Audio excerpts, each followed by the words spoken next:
Welcome to Joe's Happy Hour, a show about markets and life hosted by Joe Fahmy. This podcast is for informational and entertainment purposes only and should not be regarded as personalized investment advice or relied upon for any investment decisions. Joe Fahmy is an employee of Zor Capital, and he and his clients may maintain positions in the securities discussed in this podcast. All opinions expressed by Joe are solely his own and do not reflect the opinions of Zor Capital. The views expressed by guests are their own, and their appearance on this program does not imply an endorsement of them or any entity they represent.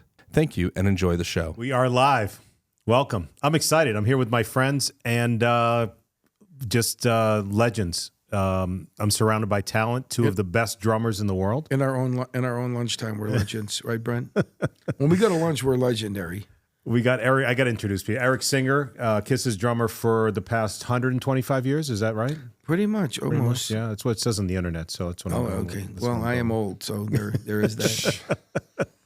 And Brent Fitz, you've played with numerous artists, most notably with Slash. Put together 5 albums now, almost.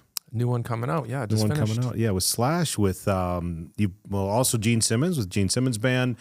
Guys from Aerosmith, Adam Levine, the guess who, the list is endless. So thanks for being here. I really appreciate you being here, especially Eric, because you rarely do interviews. I don't do stuff. Yeah, not too much. I only, if it's my friends, I'll do it. Yeah. But other than that, I really not interested. I don't do social media. I don't have Twitter. Any accounts that people see, Instagram and all that, they're all fake. I do not have any social media other than I have a private, there's a friends, there's some fans of type stuff on Facebook, but my own personal one, I only have it so I can go on Facebook. You ever hear the Chappelle story where he was not on social media and someone came up with a fake Dave Chappelle and he looked at it and he's like, this guy was really, really funny. So he let people go with it because the guy was funny until he picked a fight with Cat Williams.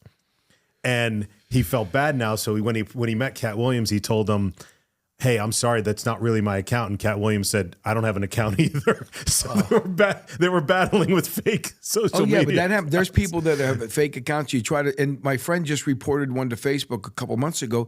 He said that they came back and said, oh, we found nothing wrong. It's like, who runs these sites to not be able to verify that somebody's not the person that they're claiming to be? And then some people go, oh, I've been writing to this person, having conversations like on messaging on a fake account, realize. So who knows? I had friends last week that said, hey, man, your shirts are awesome. And I said, well, what shirts for starters? Because there was like some bootleg thing where you can, AI creates a shirt with, a musician's name on it or something, and they just sell it. And I was like, what the heck? And a friend of mine from like over in Europe. They're hacking a lot of people's accounts with these fake T-shirt things. And everyone's like, I'm not selling T-shirts.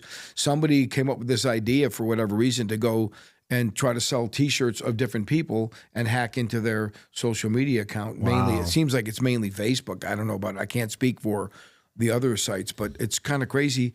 Like, I just don't understand, besides somebody thinking they can monetize a situation, why do you want to fake and pretend you're somebody that you're not? Because they're trying to monetize or scam someone. But you're not going to monetize Facebook. YouTube, I get it. If you have something that is able to be monetized, because that's how they get advertising. I mean, I don't understand the full business model or algorithms, how it runs. But anyways, it's not a problem for me because I don't do it and I have no interest in it. I mean. All right. So that's a good announcement. So if anyone finds you on social media, it's not you.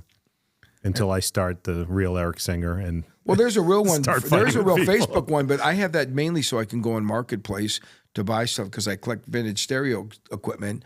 And so, during COVID, I moved here right during COVID to Las Vegas. So there was not much you could do except people. That's why everyone was doing these online things, sharing files and creating songs and doing music, which was a very cool thing. And, a lot of people created phone chat groups and you would send funny stuff to each other or just have chats about topical things of the day to get through because you couldn't go anywhere or do anything. Yeah. So, all right, we're going to talk music, business, all sorts of stuff. The first question. So a friend of mine is a casual music fan. And I told him, I'm interviewing you guys. I said, what should I ask him? What would you ask him? And he said, before I even finished asking the question, he's like, why are there no great rock bands anymore? He says, and this isn't disrespect. I know there's a lot of talent out there, but I think what he meant is in the past 20 years, no longer any of these potential iconic rock bands. And he also said, why do all these tours I got to go to? It's the same AC/DC and Def Leppard and Motley Crue, which we all love the music, but what do you think is the reason behind that? I'll let either one of you take I think the biggest reason is because people created, now a younger generation thinks that music is free. They think we just get to go and download it or watch it for nothing and not pay for it.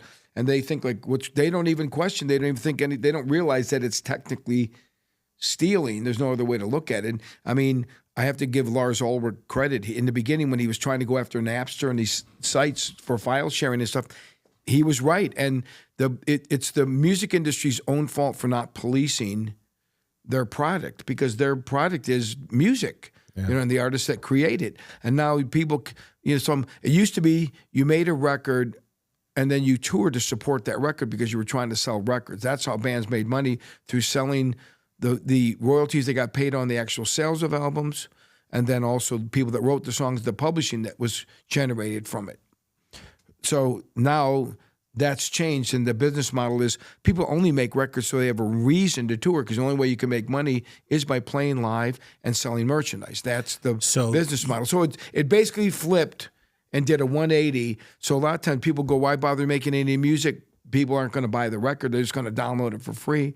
A lot of times you see people put, who did that? Was it maybe Bon Jovi, and I think U2 did at one point. The record was free on Apple. Yeah, because it was promo, and it was promo to go see the tour. Right. So do you think that's? Well, I'll let you answer before I chime in. As to is it a discouragement? No, I mean Eric is absolutely right. For generations that change over time, and when we were younger, up and coming musicians ourselves, the distractions were there. Well, I can say, if you're a young person now, the idea of actually learning an instrument and creating a career is a whole different way that we developed our music skills and our being in the business all these years now. It's a different business model. First and foremost, everybody wants to be famous.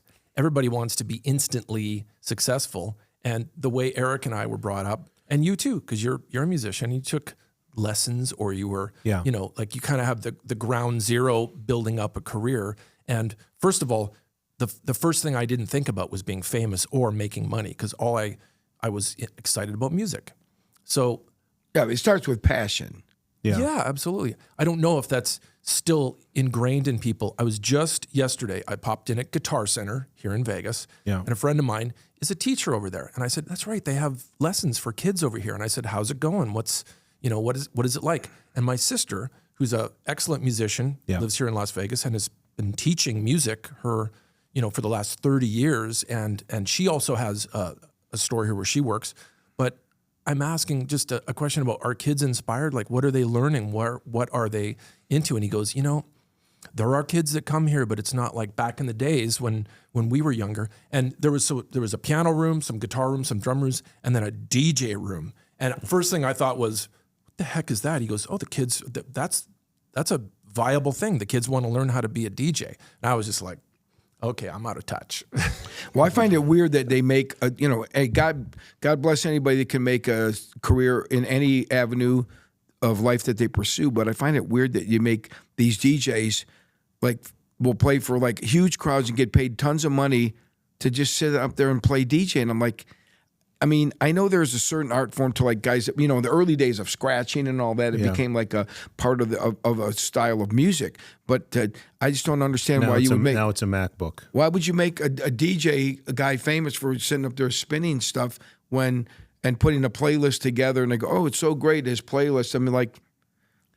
But that's the whole thing. So if you were to, it's funny you bring that up. If you ask someone, name some great bands in the past 10 years, it's going to be hard for people to come up with great rock bands. But people know Tiesto and Calvin Harris and Steve Aoki and all. So the younger generation, even these EDM festivals, 100,000, 200,000 in a weekend. I know. So maybe it is a generational shift towards some of the electronic music, and that's why they're, instead of drum lessons, they're DJ lessons. Well, I think another big factor is when the music business, when a band would get signed, a lot of times you'd hear them getting signed to three album deal or 6 album deal worth X amount of money. And the thing was that they basically looked like, okay, we're going to develop the band, And the whole idea was like they didn't expect the band to break through. Like some bands like Boston, first album, one of the biggest selling albums of all time, or Guns N' Roses, Appetite for Destruction. I'm just coming up with a couple examples where their debut album are some of the biggest selling records of all time for debuts. And that's very, very, very, very rare for that to happen. Usually, most bands, you look at their career, and usually by around the 3rd or 4th album is when they kind of started breaking through. Like Aerosmith, their first album really didn't do much, and that had Dream On it. Dream On became a hit after the fact.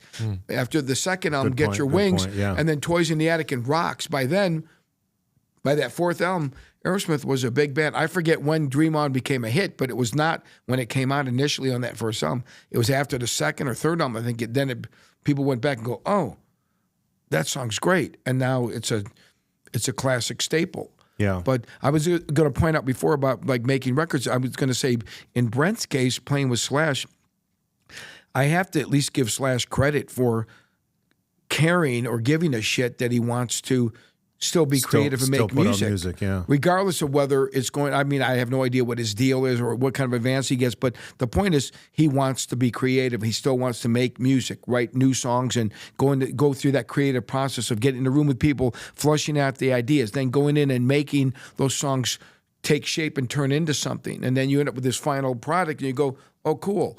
And sometimes it's, lightning strikes and it takes off and you get a hit song or the record gets traction and you get a boost from it. But it seems like most of the time people just, like when they go on tour, I'm sure when Slash goes on tour the next time, it'd be like, oh, okay, so they're going to ask him to do interviews like we're doing now and ask them, they're going to want to have something to talk about. You can't just go, oh, we're just going on tour to play the same songs. You can say, hey, we just did a new record. Here's what the record's called. Here's what this is about. Or here's the process, and talk about the experience. There's a story there of why you're touring. And although chances are you would know better, Brent, when you've gone out to tour off of a new record, on each individual tour, because now you have to say album number 5, how many of those new songs do you guys incorporate in the show on average, would you say? Okay, so I think being in a band with Slash is an anomaly in the sense of our band that I have with Slash. We purposely want to and do play almost all of the songs on the new record. That is not the norm. No. Making new music and looking forward to playing it. Most of the time, and Eric, by example, with Kiss and stuff, you put a couple songs into the set and you see how it goes, or if you've had a song on the radio. But yeah, we actually have had every song that the band has wrote since the last 4 records. Every song has been played at least once in the set. But again, the way we write the songs, the way we, get together as a band it's a different thing, because today people spend a lot of time on computers and, quickly getting stuff together, where we actually go into a room the way it used to be, which was, purposely playing instruments together and working stuff out. It takes time to get those. That's very rare, though, because I think I heard Bon Jovi in an interview saying he does a new album and he's passionate about it and he's excited to play it. And then you play it and the audience just, I'm going to go to the restroom or whatever. But then when he plays the old hits, everyone's singing and screaming to it. So that's the problem. That's the good and the bad. I mean, the good thing is if you have a catalog of songs that people want to hear, you can keep touring almost in perpetuity. Bands like Def Leppard, even though they do make new music, but people want to hear all that the greatest hits that they're known for, and that's true of most bands. Then, unfortunately, they want to categorize you as being more like a heritage or a legacy act, whatever. Yeah. But the fact that you have a history and catalog to draw on, a lot of bands wish they could be able to do that, because those kind of bands can play. Most bands that have been around for a long time, they can always keep playing regardless of what size crowd they are able to draw. They can always go out and play if they want to play, or they can make a living off of their music that way. The thing is, they have to go out and work for it. It's not like they can sell a bunch of records and then sit home and collect publishing and record royalties. Those days there's probably a very few bands that move a lot of numbers where they can make money from the actual product. They have to go out and tour it and then sell the merchandise, and that's where the money's at. So if people wonder why the cost of tickets to a concert are so exorbitant, and it is out of hand. And there's, greed is unfortunately a big factor in this with all the promoters, agents, all that stuff. Everybody wants some, and they keep wanting more and more and more. And before you know it, there's a lot of bands or shows they've priced themselves out from the average person, just like sports. The average person can't go to an NBA game. Yeah. You know how expensive it is to go to. Even baseball games that used to be $5-10 to sit in the bleachers. Yeah. It's like, it's become like sports, and almost going to a lot of rock shows become like, a rich man's game where you have to be very selective and decide who you can pick. Okay, I want to see this, this, and this. When we were kids, tickets were $4, $5, $6, $8, maybe $10, depending if it was a festival. And people might say, oh, well, that's just inflation. It's all relative if you did the inflation converter, but not like it is now, because now you have people doing these. If you want to sit, used to be like, if you wanted to get good seats in the front couple rows, you'd go to the box office and wait outside in the morning when they opened up the first day of ticket sales, and you had a chance of getting maybe a great seat in the first 5 rows. Now, those tickets are held for premium buyers to get premium money. The first 5 or 10 rows, they're going to charge a premium for those tickets. It's not like it's like first come, first served. Those days are kind of over. So does that, and I don't want to discourage, because I want to get into, there's a lot of, young up and coming artists that probably want to get some advice from you guys. So I don't want to discourage those people, but it sounds to me like monetizing, like I can't remember the last time I bought an album. I don't collect vinyl albums. I can't remember the last time I bought a CD. So I'm sure I'm like a lot of people. So is it that you can't make money off of records that's discouraging some of the new artists to? Well, the bottom line is you have to. Okay, if they give you a record deal is like a loan with a really bad interest rate, because there's a I think it's a double-edged sword. If they give you a lot of money to make a record, if you don't sell any records, you don't have to pay the money back. And they usually have the rights to sign anybody individually or collectively. Like, in other words, let's say us 3 guys have a band and then you decide to quit. You're under the contract for that record label. They have a right to retain you if they think that you have talent that they might think, well, this guy's the main guy. He might go off and do something. They get first right of refusal to keep you signed on to them as an artist. Okay. If they decide they don't, then you're let out of the contract. You have no liability financially for that record deal. The money's only paid back if you start making money. That's why the royalty rates are not so good. That's why people like Michael Jackson or Prince Michael Jackson used to get a really great royalty rate per record. That's why he made so much money. But he had the power to renegotiate that because he was selling so many records, basically like, I'm not going to make you more records unless we renegotiate and give me a better rate. And because, Prince, that's why he started going by the symbol, feeling like, hey, I'm just a slave for the label. Because the catch-22 is, it's great. They're going to give you a bunch of money, go in and make a record, and they'll pay for it. Some musicians got smart and said, instead of wasting all the money in the studio, I'm going to buy gear, and we're going to have our own studio. And now we have all our own equipment, and we can record ourselves. We'll bring in an engineer or a producer, but we're going to own this equipment. So when we make the next record, they get to keep all that money, because now they can just do it at their own studio every time. They still get the record advance, and they're not paying it off to a studio and then ending up with just the record and no money to live off of, So some guys were able to be smart and creative and go, hey, we're going to be smart with this, and we're going to create their own label, so to speak. Not their own label. These would own their own equipment, like have their own recording studio. Okay. So they're not going to paying thousands of dollars a day, which it used to, they used to be very expensive to make videos.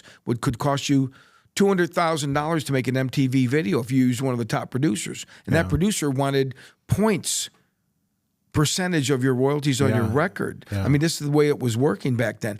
And all that money is recoupable by your label. So let's say a band sells a gold record, 500,000 records, but they gave you $300,000 to make the record. They gave you $300,000 tour support and put another few $100,000 into making videos. Before you know it, they've spent almost $1 million on you. You're not going to make any money selling 500,000 records based on the royalty rate. Right. So that's why the whole idea was to build a career by over a course of 3, 4, 5, 6 record deal, hoping that if the band builds up traction and can sell consistently a certain amount of records, eventually. Yeah, and then you build a catalog that way. Yeah, and it'll bear fruit.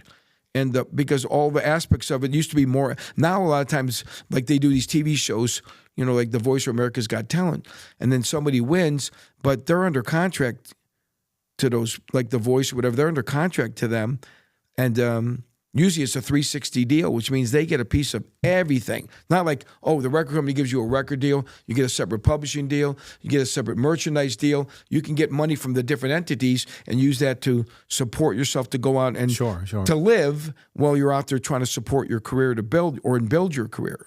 Now they get a piece of everything. So I don't know how it's going to end. I feel bad for a lot of younger artists. There's so many young people that are very enthusiastic. They're very talented. They want to do the same thing that we wanted to do when we were younger, but the business model is so different for them. I feel bad. I'm like, how are these guys going to? It's not always just about money, because everyone thinks when you bring this subject up, you're just thinking about money, money, money. No. It's about making a living. How are you going to have the only way you can have a decent quality of life is what? You have to earn money to be able to pay for your to a place to live, eat, healthcare, all those kind of things. Everything costs money, and to have a better quality of life, it takes what? More money. And when you're trying to be artistic and passionate about something that's not a typical job, you could do all that work, all those years of learning to play an instrument, put all this time in, just like an athlete, and then they get to different levels and they just don't make it to the pros. Yeah, that leads me to another question. But before, so with streaming now, iTunes, Spotify, and all that, is it just fractions now that they make nothing? They could do. Go look at the numbers. They could do millions of streams. It comes up to pennies. Oh, really? It's nothing. It's fractional. It's so fractional. It's so bad because the thing is, and I blame the record companies. Because everybody's greedy, and the bottom line is they want to just keep making money. Everybody wants to make money. Everyone needs to make a living. But by them not policing their own business and letting people just download and steal music for free, they screwed the whole business up. And now basically the one that really, the one that always ends up getting paid last is the musicians. Because everybody else has to get paid. You're on tour, you got to pay your crew. Everybody's taking the managers taking, everyone's taking their thing. What's left is what the artist gets. And, that's why I never understood why managers would take, say, for example, 20% off the top, and then you have to pay, all right, so you have $1 million, he gets $200,000. Now you got $800,000 left. You have to pay all the crew and the cost of doing business. And let's say you have 5 guys in the band. Then whatever's left, that's divided by 5. So let's say there's $200,000 left. Each guy's going to get $40,000, but the manager got $200,000. I'm sorry, right, well, I have a real problem. Understand, I know, look, put it this way: a great manager can do a lot of great things. He has a lot of input. I mean, a lot of resources. He can get you on a good tour, he can get you maybe a better record deal, help negotiate good things and get a lot of the good things happening for you. But at some point, you got to go, but how is it fair that a manager is making way more than any member in the band, but the band creates the product. The product is the music. The manager's not creating that music. He's there to promote it and help it become a viable thing that can earn money. But I just think at some point, some bands have had it where they make the manager like a member. So in other words, he's like a fifth Beatle.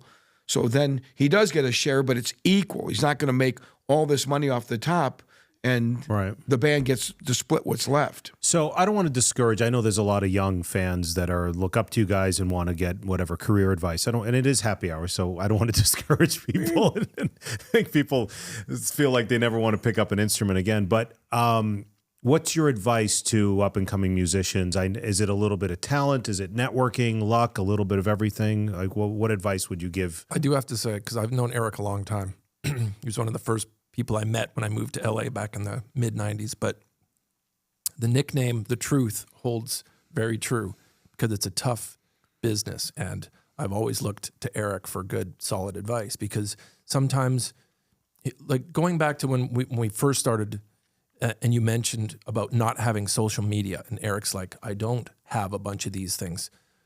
For us and the new normal of having the importance of social media being in the forefront, sometimes over the musicianship and the songs and everything, for a young person, they're concerned about their Instagram followers. understood that is a new business model that a record label will actually. Well, I would say this, to be fair. But that's unusual to us. Right, to clarify about the whole social media, it's not like I'm anti that. No. I've always felt like this. If you don't need it, though, because... Right, if I play in a band like Kiss, why would I need to keep telling a separate side story that's... Exactly. When I'm in this bigger machine, they have social media and a following. I'm part of that. There's no reason for me to go on and pontificate about my own personal feelings about everything that's going on. So those aren't your T-shirts? No. So to me, when a band has all that infrastructure in place, and you have to realize when you work for or with other people, where it's their baby and their entity, like their company, you have to play by their rules. And I know they have a certain narrative that they want to do things a certain way, and I'm fully aware of that. So let them do it. I don't need to interject on that. But to his point, there are a lot of up and coming artists, not just music, but Jake Paul, YouTubers and people who big artists will see someone on YouTube or on Instagram and say, I want you to open for me. That's happened many times. So social media is a big factor for the newer. Well, for visibility, absolutely. Yeah. But the thing is, I'm only using myself as my own example, what's relative to me. So what I'm saying is not the rule that applies to others necessarily. I'm not a young and up-and-coming artist guy. I look at myself like I've been a journeyman musician for a lot of years now, for like 40 years. So to me, it was always about, I just wanted to be able to make a living playing music because I really, at the core of it all for me is I love music. I'm a huge music fan.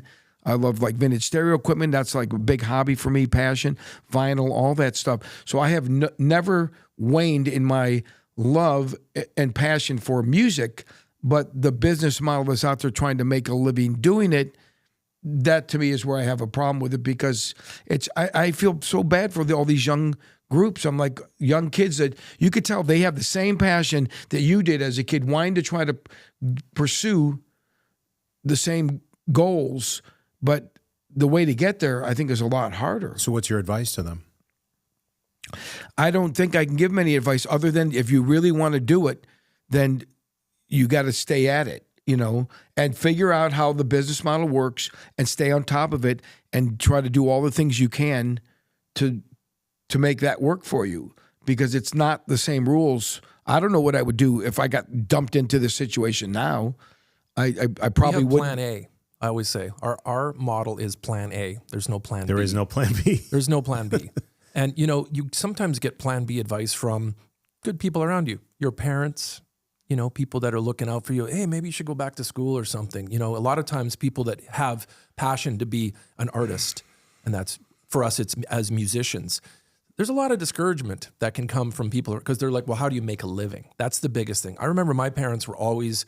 And they were the ones that got my sister, and I have my sister as well. Like it's just my sister and I, we're both professional musicians. And how were our parents going to not be, they're supportive, but they want to be like, well, okay, we started you with, piano lessons. And Eric's dad is a great example. Music business. Eric was born into musician. Like his dad was a very noted, big band. And so Eric kind of was, defaulted into it in a great way. My parents were musical, not musicians.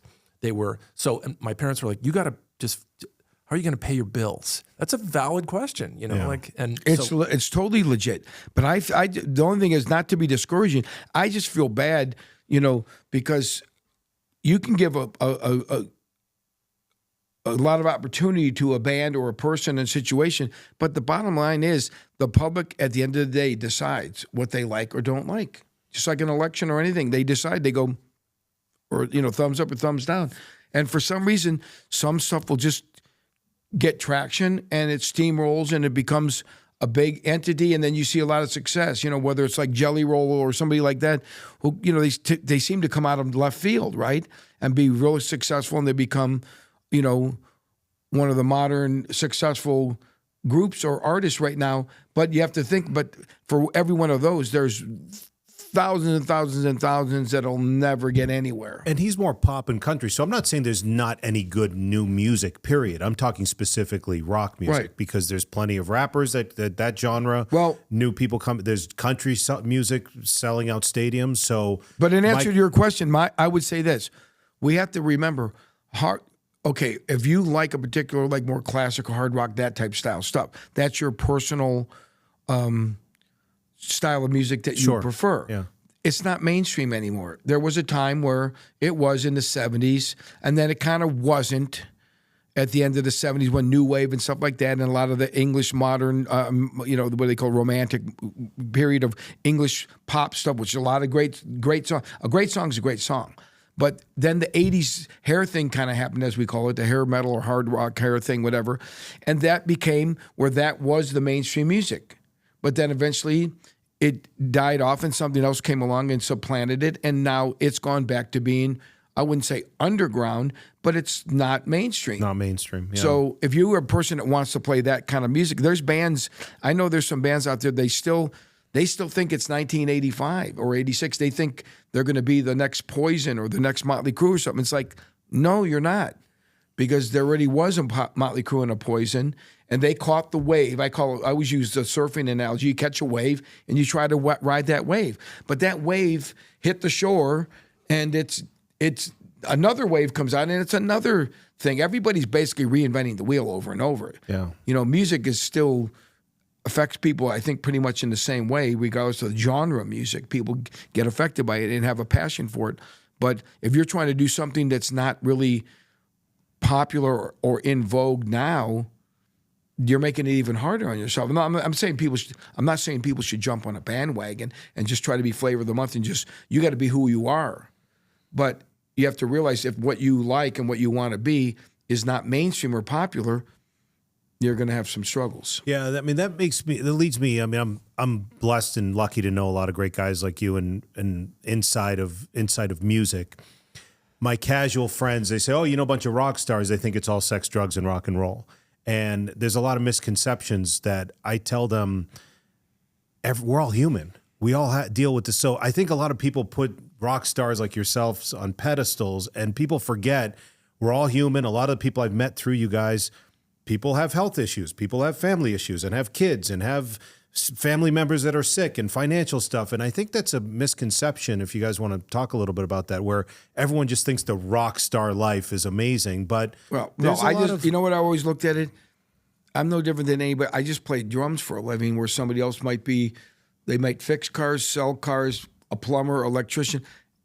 Every job is respectful. Yeah. If you earn a respectful living, doesn't matter what you do. I never understood why people idolize like musicians or athletes in the way they do. It's one thing to admire them. Like I really can, like I love a lot of jazz music. I can really admire the musicality and ability on their instrument. Some of these guys are at levels that I'll never get to that level, and I really can appreciate it and admire it. But at the end of the day, you've heard the old cliches. We all put our pants on the same way, pretty much. Yeah. We all are just people. We all have this similar life issues that are going to come up at some point or another.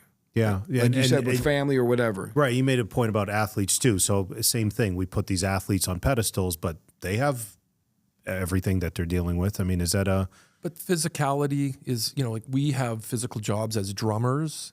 We're not invincible. We do have a lot more conversations more recently about health because we've been doing it a long time. Yeah. And the longer you do something, whatever you love kills you.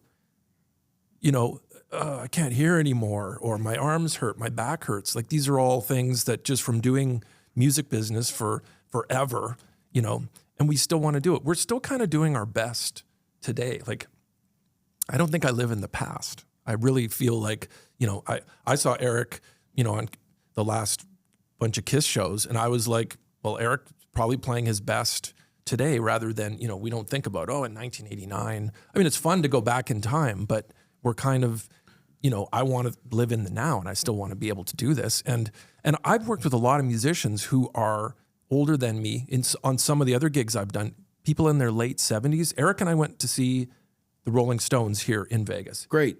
We thought it was the best, and we've seen them several times. We both looked at each other and said, I think that's the best Stones show we've seen. And everyone's in their 80s. Yeah. Steven Tyler, another one, incredible frontman in his 70s. Last time I saw him, I couldn't believe his energy. I mean, there's some, you're given a genetic code for your body, and some people are going to end up looking younger and being more viral and having better physical abilities when they get older, and some not. Look at sports is the greatest analogy. Look at LeBron James. Who would think somebody just about to turn 40 could still play at that level 22 years into their career? Yeah. It's kind of uncharted waters Yeah. in his unique case, but he is an aberration. He is not the norm. And same thing with us playing drums is very physical. You know, I could tell I knew when I was younger, eventually it's going to take its toll. What you do is you have to kind of, like, just like athletes, they learn to kind of reinvent. A guy that can't fly high and dunk anymore, what does he learn to do? He develops a jump shot and learns how to be having better footwork. All those things, the fundamentals, they learn to focus on a different aspect of the sport, of their game, so they could still Give them longevity. Well, still have success, but in a different way. And so, you know, I learned where I had to learn how to think, how to play differently and approach it, the physicality of it, because I realized my body's not going to, it's not going to maintain playing at that kind of intensity if I don't rethink how I'm doing this. Yeah, I heard a story with Phil Collins that his ergonomics as a drummer was not solid. That's why he's in his early 70s. That's why he has all of the physical back pain. I mean, your posture, a lot of things people, you know, even when you're a kid, people tell you, stand up and walk, you know, use better posture. I mean, that they tell you that when you're just sitting and walking. Working at your desk. Right, exactly. That's why they make chairs that are ergonomic for people that have put in a lot of hours. Same thing, people used to get a lot of carpal tunnel that did a lot of computer work because of the angle being, you know, the wrong angle. Then they found out, you know, some people would sitting higher, and I started doing the same thing. I started adjusting my drum set, you know, the height and angles of things to help myself. And you learn to start thinking of, it seems like subtle things, but sometimes adjusting something an inch or half an inch or a slight angle, you go, oh yeah, that feels better. And those little things help you. And, you know, when I look back, I can look at old videos of me and I was way more physical, but when I was more physical, it's because I wasn't having to sing. And when I had to have the responsibility of doing a lot of background vocals, and people relied on me to do that as part of the gig in the band, like especially with Kiss, I realized, okay, if I'm going to play super physical, I would blow my voice out when I wasn't even singing in bands from just going grunting and grinding and playing very physical. And I thought, okay, when I do that, it's making me, you know, do the grunt and grind, and I'm losing even my speaking voice. So I have to back it off. So I don't do that. And I had to learn how to refocus my breathing and all these different things to be able to do the job of singing and playing drums, not just playing drums. Yeah, no, so these are things you have to figure out. A lot of things people don't think about. Didn't you call him the best singer in Kiss? Haven't you called him that? Or do you not want, it's do you fun not to want talk to be quoted? about. I mean, by the way, we would have this conversation at the coffee shop down the street. That's true. We just happen to be having a podcast. But no, Eric and I, we love, because we're triple threats. So we're not just drummers, but we're singers, and we can contribute to the songwriting and all the other stuff too. Yeah, but and you play every instrument in the book. Here's some advice. Brent does that. Like, and I don't. Just to be clear, I'm not a songwriter, but I always know that whenever we would work on new songs in any band event, I know that my contributions help develop the song to what it's going to end up being. Just because I didn't bring in the chords or the riff doesn't mean I didn't contribute. No, you're still the backbone of the song. What's contributing a point of view or a vibe, and a lot of times those things are not written down in the rules of the description of how you what qualifies as publishing. They go, oh, that's arranging. Well, arranging is also important too. All the big band great singers would do what? They hire a great arranger to arrange the songs to suit that singer's voice, whether it was Frank Sinatra, Sammy Davis Jr. You know, I just gave Bruce that record for his birthday. It was Frank Sinatra live album, and it's with the Count Basie Band, but arranged and conducted by Quincy Jones. What's Quincy Jones known for being? A great arranger. So even if he didn't write that song, he came up with an arrangement to suit the artist, that would make that artist look even better, and suits him stylistically for his type of voice and the range that he has in his voice. So a smart singer would make sure, especially those like a Tony Bennett and those kind of guys, they always make sure they have a great arranger that will make sure that they're putting together music that really is suitable for them and also gets the best out of them. Yeah. You were going to say, here's some advice. You were saying, well, as singing drummers, people that have, something to offer other than, it's basically here's the advice for someone that's up and coming is, I remember as a kid, we were in the trenches in clubs and places where you played cover tunes and you had to play to audiences that weren't necessarily in your favor. Everything we learned was to just be like adaptable and a chameleon in some ways. And Eric and I I like to think of us as, we're survivors by default of learning to be the extra, X factor in our because there's a million drummers. Slash could have any drummer. That's the truth. I can play with Slash if you want, but you better be able to sing. I can keep a beat. I can't sing. I can keep a beat. I get Brent's point. Like when I first started playing with Kiss, they didn't know I could sing. I mean, I never considered myself a singer, but in the I had done it a little bit in some other bands, not much. And some bands didn't record, like when I played with Alice Cooper, or even when I was in that band Badlands, even though I always thought it was weird, but because we had a really great singer in Ray Gillen, but Greg Chason, the bass player, and myself, we both could sing pretty good. I wouldn't say we're lead singers, not of that caliber, like the lead singer we had, mind you, but we all were good supporting type singers. And it's ironic when I look back, like, why didn't we utilize that more? And we didn't even utilize it even with background vocals live, but it was just a point of view that I guess the band chose to take. But in some situations, like with Kiss, they didn't, when they first had me come in to play drums, they didn't know I could sing at all.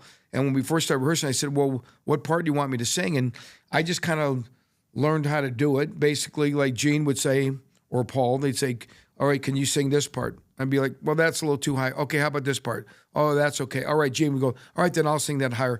And they would just adapt and swap out a part and give me a part that I was capable of doing or that I was able to do. And as you get more confident, because confidence is the biggest key, I think, sometimes confidence is more than ability. I agree 100%. Some people are fearless. 100% with that. They'll just get out there and go for it.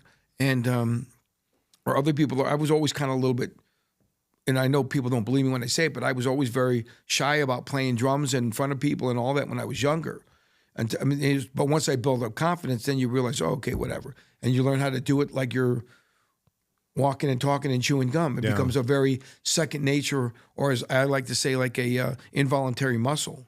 You learn to just do it naturally, like breathing and your heart pumping blood is involuntary muscles. If you can learn to play drums when you're on stage and make it where it's very natural and almost like second nature to you, that's what ultimately that's what you're trying to go for. Because then once you get to that level, you can actually really enjoy playing. It's more effortless. Well, you actually enjoy it because you're not thinking about it so much. Versus the drummer who's straining on stage, and you can tell it's more of a strain than a natural, effortless.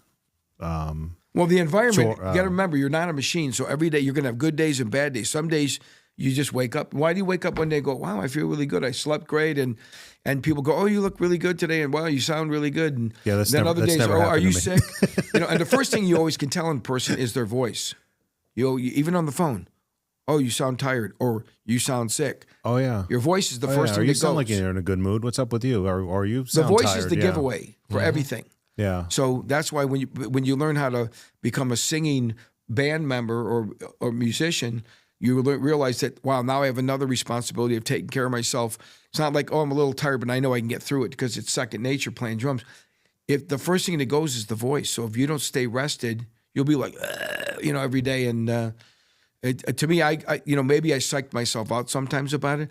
It's only because I actually care, I care about it, being able to do what I do and do it good. But singing drummers and good singing drummers, Eric has a great voice, are a huge asset. And that back to that advice is like having the ability to contribute vocally it's a thing. If you are, like there's guys that play, like Brent plays other instruments. So if you can play other instruments and you can come up with ideas and bring if the band you're in allows it, because a lot of people say, oh, well, if anyone writes a song, you can have publishing, but I'm writing the songs. So, okay, well, wait a minute. But by the same token, you can't put songs on records just so somebody goes, well, I got to have a song in there too. It's only fair. No, only the good songs should be on a record. And if one guy is able to write all the songs and he's prolific and he's great, you ride that horse because that's the winner. Yeah, it's like a hot shooter in a basketball game. Just Exactly. Keep feeding him. You got to go. And the smart I got to thing make is, a hockey analogy for Brent so he understands it. well, the smart thing is, though,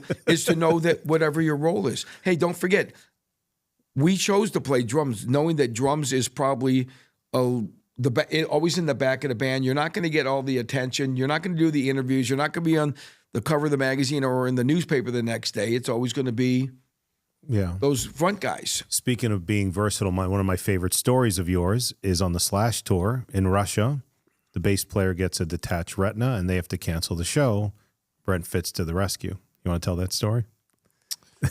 Well, yeah, the story includes a couple people, so I can't take full credit. But the way it kind of worked is because I do have this multi-instrumentalist background, and I got to give Slash a lot of credit because we were in the middle of a heat wave in Russia, and the chaos of being in the middle of a tour, we get to city of Moscow, sold out show. And when a band member has an ail, this is the thing, we're not invincible. Unfortunately, Todd had a serious eye issue, but I kicked in. I'm that guy. Eric and I are kind of like, just like, let's make stuff happen. You know, like we're good that way. And so I had to act quickly, but luckily the situation was I could jump onto another instrument was my way of fixing the problem. So there's no bass player. Slash is like, I guess we're going to have to cancel. And you're like, yeah, he was fully ready to cancel. And you're like, I play bass. And didn't he say, I didn't know you played bass? Slash had no idea. This was early on in our relationship, like only a couple months into the tour. So, and I don't reveal everything because, you know, sometimes people just go, oh, I didn't know you could do that or whatever, you know? Yeah. So, again, that's never happened to me, but go ahead. But, you know, just in a entertainment wise and survival skills and the show must go on, all those lessons are like, I learned early on, we've got to make the show happen. And so we had a crowd of people and I was able to switch instruments. And luckily, JD, who you had on your previous podcast, who was one of our dearest friends, a great drum tech and drummer, was currently working on our tour with me. And JD's a great drummer. I said, JD, I hope you're cool with this, but this happens in our situation is sometimes, you know, you're sick and either you cancel the show or you like we've all played sick or we've, you know, sometimes you have musicians that get swapped out. And yeah, so I had to switch over to bass, day of show, no rehearsal in front of a Moscow sold out crowd. And JD had to fill in on drums and JD wasn't too, you know, thrilled at the time because everything's chaos. But if I would have thought about it, Joe, I wouldn't have done it. That's my lesson is when you're thrown into a desperate situation, if you think about it, you're going to be like, oh, I can't do that. That's crazy. You'll overthink it and talk yourself out of it. I'm so glad that it actually happened and the experience was there. I'm not happy that Todd had a terrible situation with his eye, but you know, there was something in the back of my mind that said all the years that the piano lessons I took and all the things that I learned on the road and my parents helping with all these skills. And that one day in Russia came. But it's not just picking up the bass. It's playing an entire 2-hour set with no rehearsal.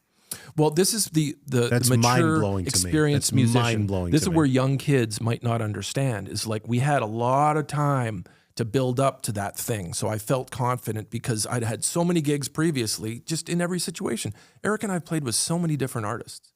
We've really been blessed because Eric has had a long tenure with Kiss, but I've also, you know, as long as Eric's been in the business and played with a whole bunch of Alice Cooper and different artists and Black Sabbath and Gary Moore and so many great different artists, you get all these special skills and the chameleon in you, the survival skills are, you know, some of these younger kids just don't always have these skill sets to adapt to the moment. So I know it's, you know, without going into any more details on that situation, my long-standing career of playing with so many different people and situations worked in its favor. That came through at that point.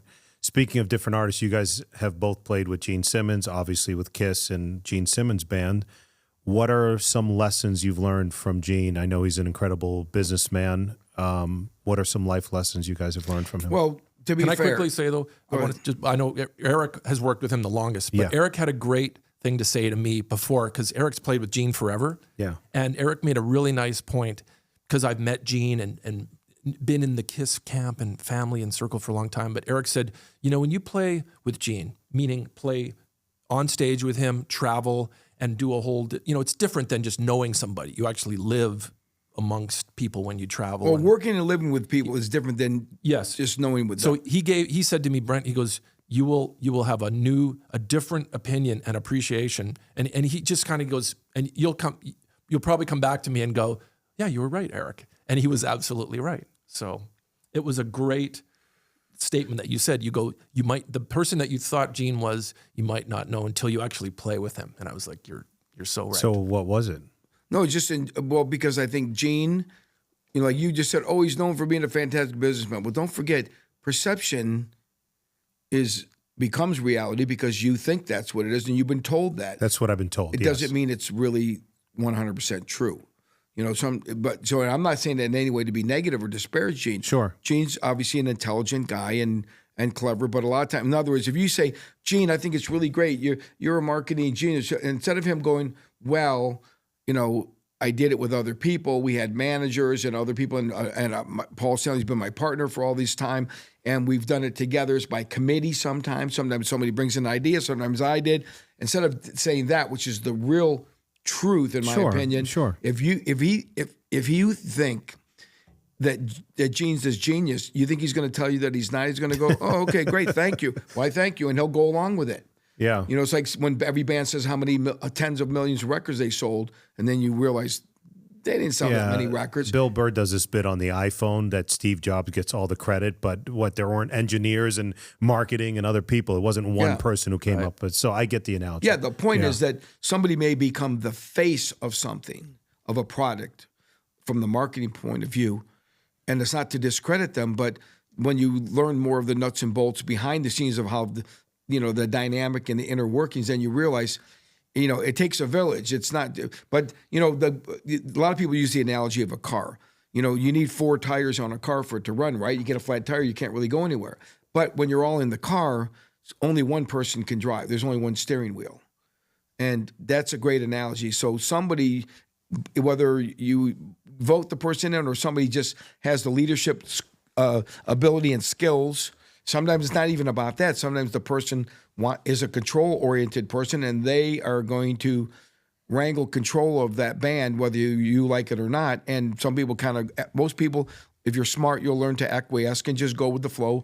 Because the bottom line is, it's to get across the finish line and make the thing work and have, like a great. I want to be in a car that's winning, even if I don't get to drive. I always looked at it this way, like being in KISS all those years. I didn't look at it like, I know I'm not going to be the king, but I always got to eat with the king.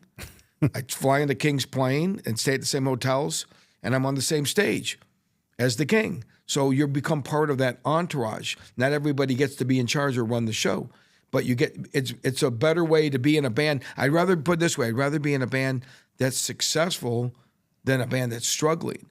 Now, some people might say, oh, well, that's only caring about business or money and stuff. But the bottom line is, like I mentioned earlier, you got to be able to make a living in life and pay your bills. There's nothing wrong with that. To take care of yourself, like provide simple things, a roof over your head, food, healthcare, those basic things that we all need. Somebody's got to pay for it. I'm not looking for a handout from the government. I don't want to live like that. I'd rather be self-sufficient, and I've always been pretty good at doing that.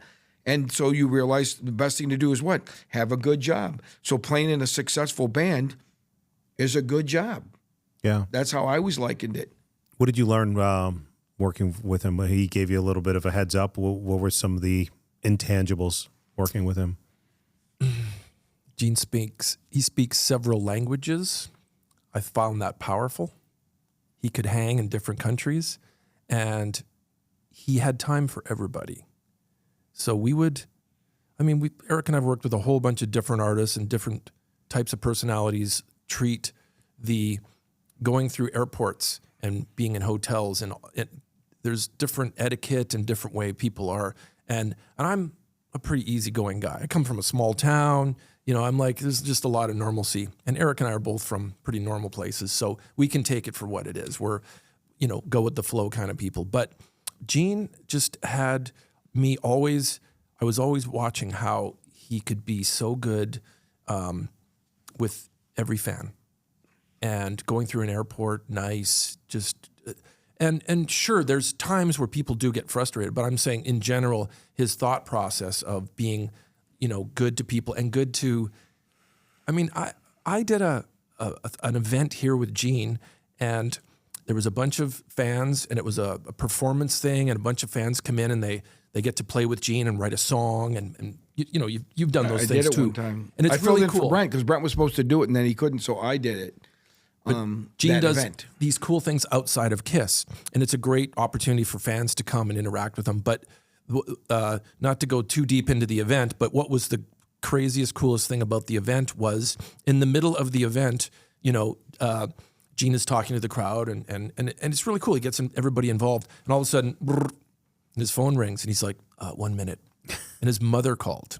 And he stopped everything and talked to his mother, and I go, aha, see? That just says a lot about Gene right there. And I go, I'd probably do the same thing. But I thought it was Was it a Sunday? Well, Because yeah. Gene always would talk to his mother on Sunday. Yeah? Like, there's my weekly call to my mom. Yeah, he was like, some people, that's everybody's. I remember kids growing up where they once they're out of the house, they go, oh, I usually speak to they say, oh, you stay in touch. How often do you speak to your parents or grandma? Or I talk to them every week. I call them every Sunday. Yeah, Some people pick yeah. a day of a week, and it's an agreed upon kind of thing that just, whether it happens organically or scheduled. But I remember Gene would always, she passed away, but he would always call his mom on Sundays, I remember.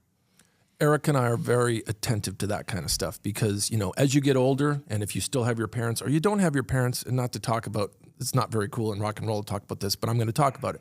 Taking care of your family and your parents, and it's a noble thing when you have to step up and be that way. And Eric and I have these conversations all the time about our parents and family and making sure we look after the people we love around us, and so I love that about Gene, was seeing That's how, great to hear. Mm-hmm. Another thing, we have to wrap it up soon. Another thing that I learned from you guys is the private gig world, which in my naive world as a music fan growing up, I just thought the only things you played was on the back of the T-shirt were all the dates. You play Boston and New York and Philly and make your way to the West Coast.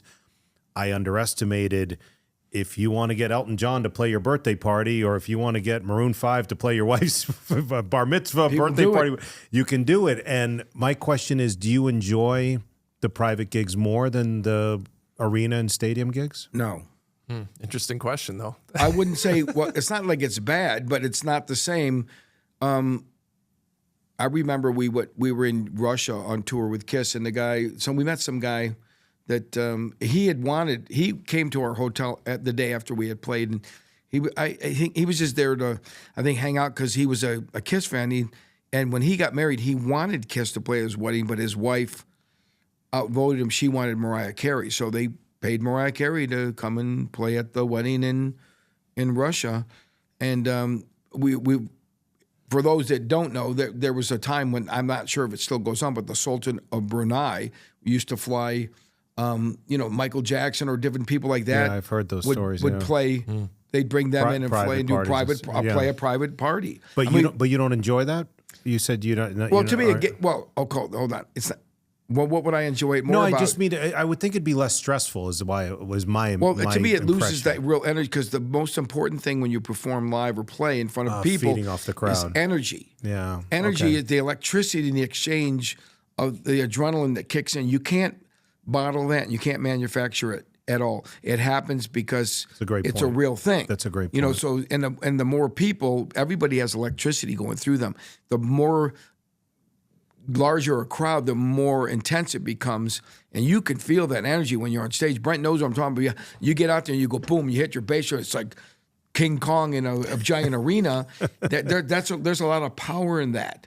And once you learn, once you get used to it, and like I said, when you can make things second nature, where it's just natural, like you're like breathing, then you can learn to really absorb and enjoy those kind of moments. And the bigger crowds, as much as I love, I like seeing a lot of shows here in Vegas because a lot of them are in those theaters. And to me, there's not a bad seat. So from a spectator point of view, those are the best kind of gigs. And I think I will say from a playing point of view, I always preferred playing theaters more than anything. To me, that was, even though there's nothing wrong with a giant crowd and it's a different kind of intensity, I like that when you can look, you can still see people's faces, even kind of at the back of a smaller theater when it's not too huge. It still retains enough energy of a crowd, but there's some intimacy there, you know. Yeah, Eric and I don't see a lot. What do you prefer? Well, go ahead. Sorry, finish that thought. What do I prefer? Like, you mean a smaller crowd or a? Well, I there's nothing wrong with a large crowd, but it's just the perception of what do we see, especially anyone on stage, lights and everything. You hear this all the time. Like, you don't see much of the crowd. Well, it's true. Eric and I see a lot of the band guys from the backside. That's most of our career. So you're looking at the band's asses the whole time. Yeah, pretty much. Yeah, that's the truth. That's the truth. And we look out to the crowd. You get a first couple rows, and it's really hard to even conceptualize how far back does the crowd go. I do think about it. I'm sure Eric does too. Like, it's, you know, when you are doing things and big motion movements, you know, if you can play to the back of the arena, that's a good idea. But we don't necessarily get to see them. So, you know, an intimate crowd feels a little more, you know, personal, and love that. But I mean, Eric and I could we say, you know, what's our favorite places to play? I don't know. Eric's played way more versatile gigs than I've done. He's played the Olympics. He's played massive sporting events in, you know, huge stadiums. You've played the littlest clubs with Kiss too. So, you know, Eric has covered a lot of ground. I've done some cool gigs. You know, I've played some of those big festivals in Europe. MTV Music Awards. Those are pretty cool. Some of those things. Well, you know, what's interesting is, and Eric's done all the talk shows, and so have I. It's, you know, again, this being able to just adapt. I mean, we were talking earlier, hey, it's cold in here before we get in here. You ever play a talk show and it's ice cold? Oh, those studios, when you play Fallon, when Letterman. you play... And those people aren't there to see. Because there's so many lights, they have to keep the I mean, I've been lucky to do TV, and it's freezing, and they told me it's because of the lights. But sometimes some people do it because they feel like it makes them more attentive. You know, so if it's too warm, you know how you get relaxed and comfortable. Oh, like the casinos, they pump in the cold air to little keep cold you awake. air, you stay more alert. So I think that's why Letterman liked it really freezing cold at the Ed Sullivan Theater. You know, the interesting thing is I played a lot of those TV shows through the years, and now, at first you used to kind of look forward to it and think it was kind of cool. Now, because the way they've become so political about it, I have zero interest in wanting to ever play in any of those kind of late night shows anymore, because these guys they've gotten away from just trying to be funny or entertaining. They've turned everything to like a political platform. It's like I watch TV or go to a concert or a sporting event to get away from that stuff. Yeah. Yeah. So you want to be entertained. You don't want to be lectured. Yeah. I only want to talk about this because it ended this week. Taylor Swift's tour ended December 9th, her Eras tour.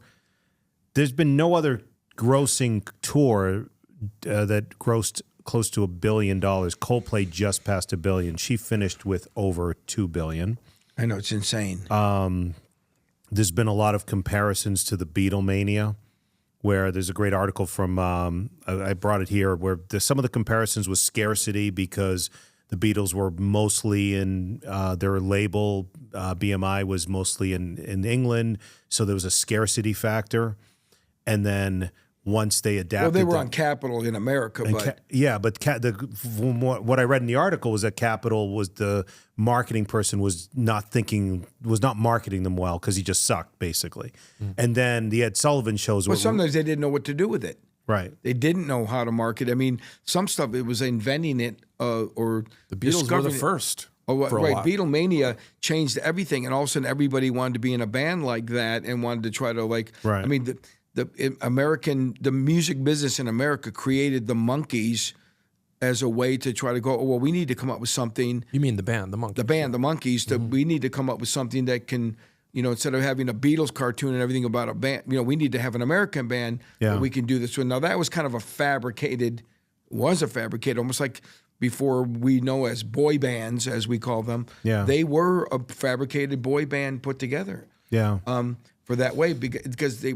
You know, it didn't take long for people that want to, you know, business people to figure out, oh, we can monetize this thing big time. But the Beatles got to the point where they hardly played live because when people go to see them, they didn't have giant PA systems back in those days.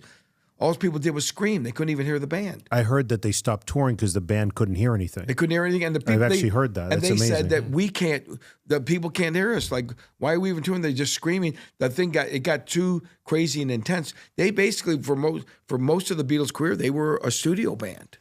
Yeah, a recording band. The Ed Sullivan story, which is amazing, is that 73 million people, I think it was 1963 or 64, 73 million people tuned in.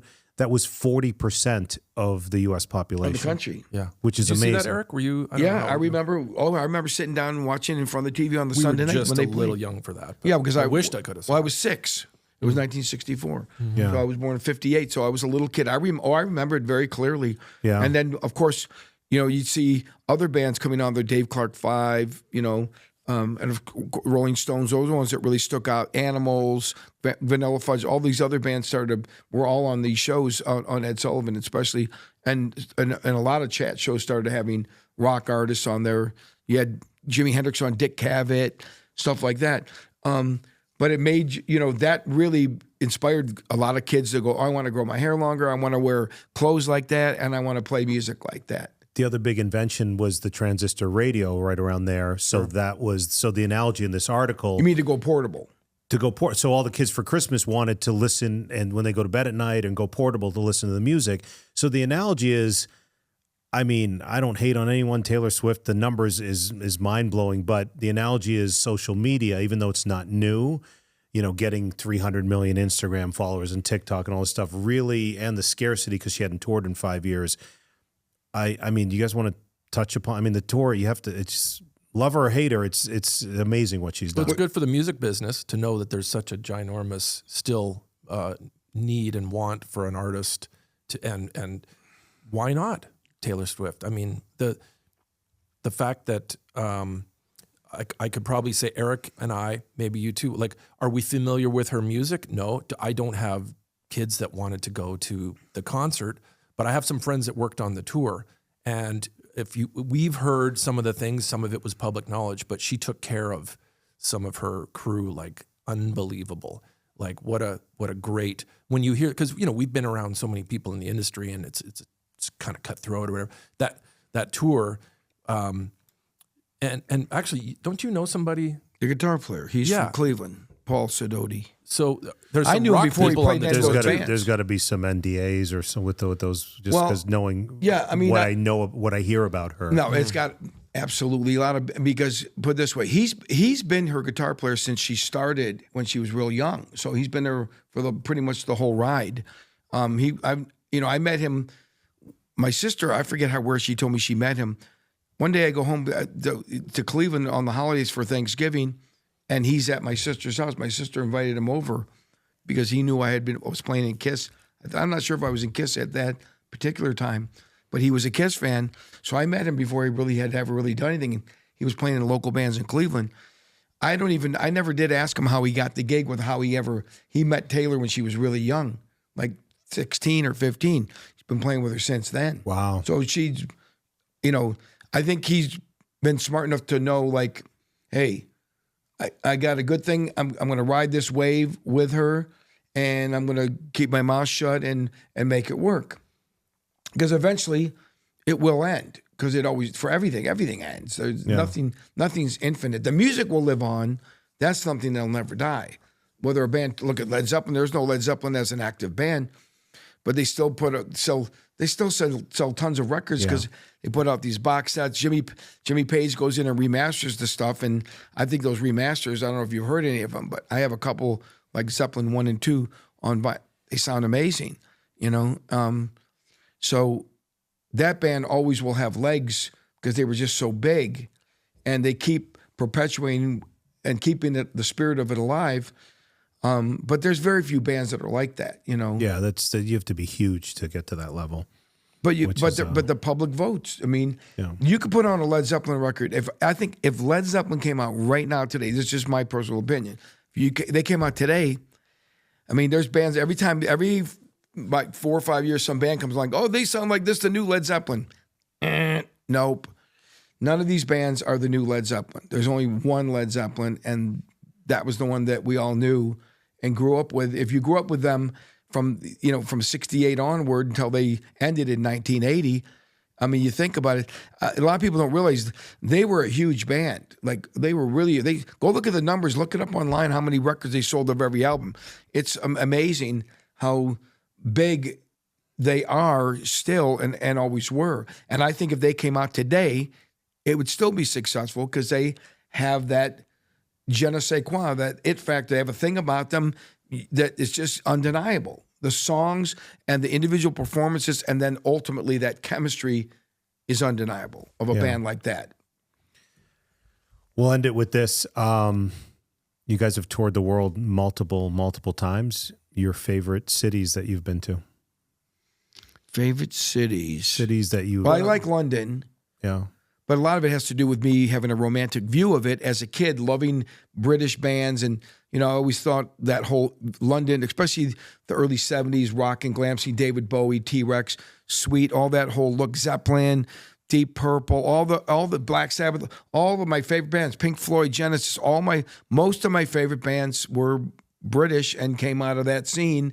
So it's just my own personal feeling. So there's no right or wrong. I mean, answer. when I was a kid, I always wanted to wished I could live in London, wished I could be in an English band. I ended up working with some people that were British artists, but I always had this romantic view of it. And I guess maybe I met Boy George because of you, so I'm grateful for that.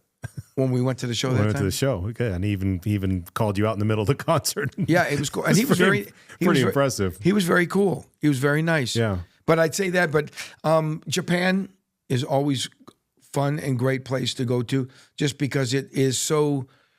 It's the one place that when you get off the plane and go into like Roppongi, right, Brent? You'll be like, okay, I know I'm a stranger in a strange land now. This is definitely not anything like America at all, and it almost felt like I was on Mars or something the first time. Wow. Because it was so unique and so different. It's like a culture shock in a way, but in a good way, a very cool way. I've never been. I got to go now. I like Japan, though, but I also like Korea. I don't know if you have. I've never been there. That is becoming a more normal place to tour. At least I've been lucky enough with Slash. We've been there several times, over the years. But Japan, absolutely, and Korea it's like a different version of, that whole culture over in Asia. But I seem to always say the place that'll make you feel the best as a musician, and I'm usually playing rock music, I will say, is Buenos Aires, Argentina. I was going to say South America, because South the audience America is just there. crushes. The fans are nuts. Yeah. They know every note. Like in the song, they will sing even in English. Back to the band, they will sing your melodies, like just like the melodies in the song. They sing the guitar parts. And it's just and everyone's communal, and they wear and the most important thing, I think, they wear their hearts on their sleeve. So they are not afraid to be or shy about or reserved about being expressive of their emotions and passion they have for the bands and for the music. I mean, everybody expresses it in different ways. In Japan, I mean, they used to have it in the early days of touring. It didn't happen when I went there, but people told me they used to have like a stop sign. And if it was green, the audience was okay. When it would turn to like a caution, and if the people stood up and started cheering, they would get smacked or told to sit down. They weren't allowed to stand up and cheer and all that. As soon as you're done playing, they'd go, and then quiet, like a golf. You felt like you were at a golf tournament sometimes. But it's gotten better. But the first few times I went there, they didn't have the light meters to tell them to sit down and not get out of hand. But the people had this very controlled etiquette, if you will, of how they express themselves. And it's just a cultural thing. Yeah. I liked India, by the way. I know we got to end, but I had a great time in India. I saw that video online. It's one of my favorites. The whole crowd was singing every single lyric. If you've said, hey, my friend Brent, you want to see him play a big crowd, you always show the There's India. people in the office buildings or not even at the concert singing along that are just hanging out in the balcony. It's mind-blowing, and I love seeing that stuff. I have 17 things. We've touched on 3 or 4. We'll do another podcast. How come you don't have a bar here? You should have a bar. If anything, you need a little bar cart. You should have somebody come in and serve you drinks while you're doing this. AI. AI takes care of the bar. Okay. We'll get You need a bar cart. We'll get a real bar cart. We'll get a dessert cart, too, while we're at it, too. Let's go eat. That's what I we do. appreciate you guys. Thank you for doing this. I hope we can continue the conversation in the future. I appreciate you guys as friends. I appreciate your humility, your stories, and I can't thank you guys enough. So thanks for doing this. Thanks, Joe, for having us. All right. We'll see you next time.